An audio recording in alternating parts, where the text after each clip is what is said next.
सस्तो 23 आना जग्गा हजुरहरूलाई मैले ढलान बाटोमा देखाउन गइरहेको छु।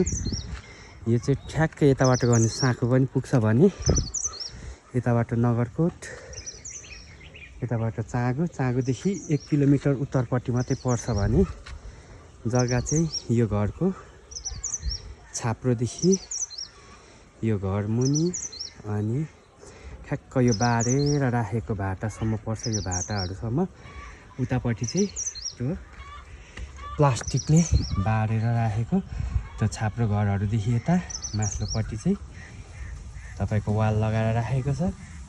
ठ्याक्क 23 आना ठ्याक्क त्रिवेणी चोकमै पर्छ है। हजुरले एकमुष्ट लिएर राख्दा एकदमै फाइदा हुने र तत्कालै टुक्रा गरेर बेच्छु भन्दा नि बिक्री हुने भक्तपुर चाँगुनारायणमा एकदमै सस्तो आएको छ। यो चाहिँ प्रति आना 12 लाख रुपियाँ हो। 23 आना मात्रै हो। जग्गा यस्तो राम्रो राम्रो घरहरू बनिसकेको छ। यहाँ चाहिँ हाइटमा काठमाडौँको भ्यूहरू हेर्दै बस्न मिल्ने ठ्याक्कै त्रिवेणी चोकमै पर्छ है गाइजहरू। 23 आना प्रति आना चाहिँ 12 लाख रुपियाँ। यसमा पनि चाँडो गर्नुहुनेलाई छुट दिइनेछ।